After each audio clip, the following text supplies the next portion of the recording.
हम बात कर रहे हैं बीपीएससी टीआरई 4.0 का, क्या है उसको लेकर के अपडेट?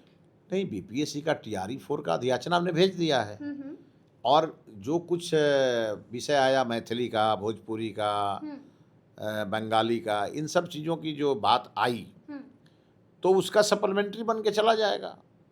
यानी कि कुछ त्रुटियां थी। त्रुटि नहीं थी जी, वो एक करेक्शन था। करेक्शन। हाँ, करेक्शन था एक, और वो था हमारे ट्रांसजेंडर का एक करेक्शन था। अच्छा, जी जी। तो वो तो उसी दिन चला गया, उसी दिन चला गया, सेम डे। यानी कि अब बस कुछ पल का इंतजार और उसके बाद नोटिफिकेशन। हाँ, वो तो बीपीएससी उसकी तैयारी कर रहा है। और जो चीज़ें हमें सप्लीमेंट्री में भेजनी है, जो भाषाई वाला मामला है, उसको भी मैंने सभी डीएम को हमने खबर किया है। और जहाँ कुछ कुछ ऐसी वैकेंसियाँ छूटी होंगी, बिल्कुल जी, और उसके आरक्षण रोस्टर क्लियर करके आएंगे, हम उसे भी भेज देंगे। उसे भी भेज देंगे। बिल्कुल। यानी कि लगातार काम हो रहा है इसको लेकर के। लेकिन एक और सवाल है कि क्या प्री भी देना होगा और मेंस भी देना होगा मंत्री? देखिए, ये विषय मेरा नहीं है। ये विषय परीक्षा 1 होगा या 2 होगा, ये परीक्षा बीपीएससी को लेना है। बीपीएससी परीक्षा लेती है, उनके मानक बने हुए हैं। और मेरा मानना है कि मैं पहले भी कह चुका हूँ, शिक्षक को आईएएस से भी तेज होना चाहिए, क्योंकि शिक्षक ही आईएएस बनाता है।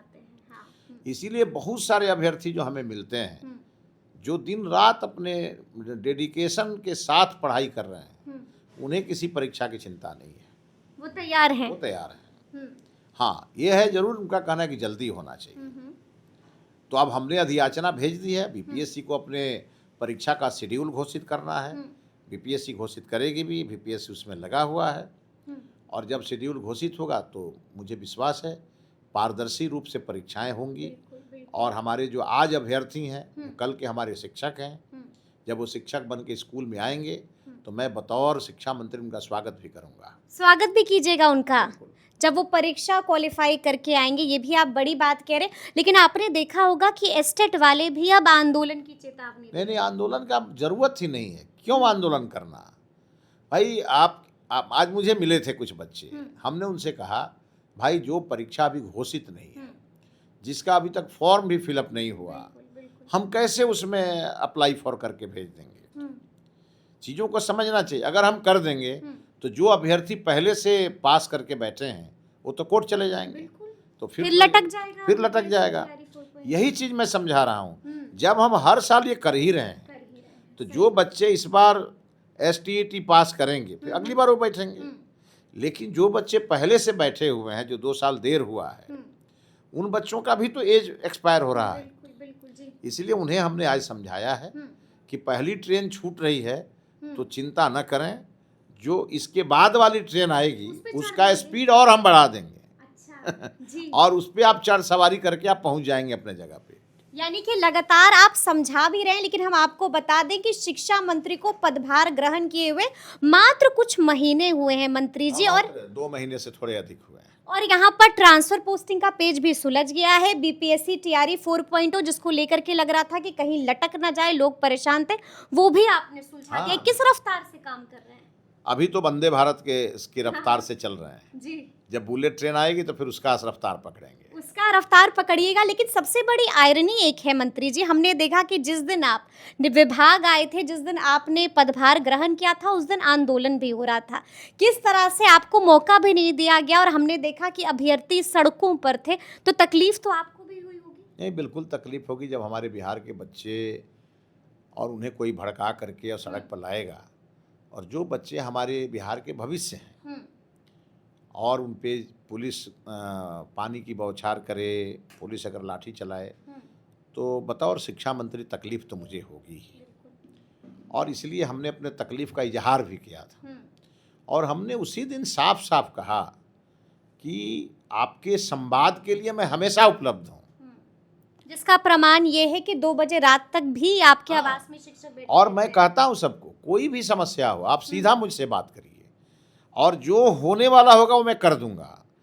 जिसमें ये करना आवश्यक होगा और नियम के विपरीत होगा, समय लगेगा, लेकिन जरूरत होगा तो नियम भी बदल के करेंगे। नियम भी बदल के करेंगे। हाँ, अभी किया है हमने शिक्षा विभाग में बहुत सारी चीज़ों को।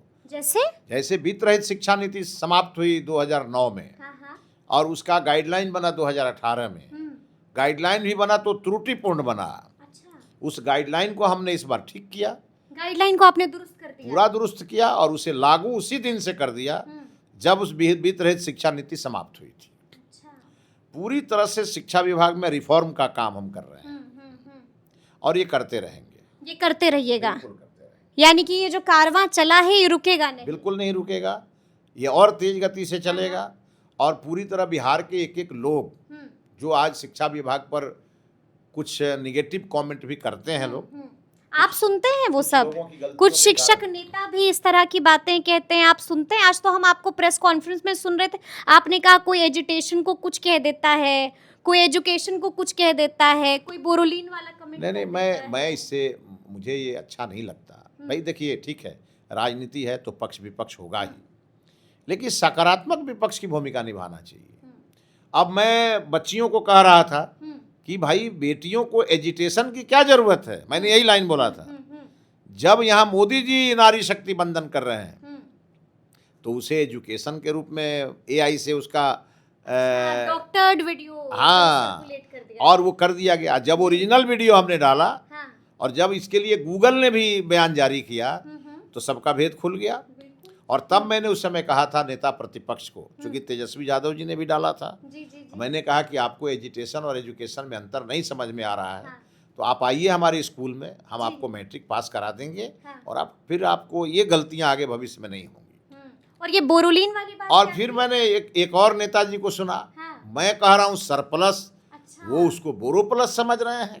हम्म, तो भाई पता नहीं इन लोगों को हो क्या गया है। हम्म। एजुकेशन के जगह एजुटेशन, एजुटेशन, और सरप्लस सरप्लस की के जगह जगह बोरो प्लस। जी। तो भाई इन लोगों का तो भगवान ही दिमाग ठीक करेंगे, हम्म। बतौर काम से हम सबका दिमाग ठंडा करें।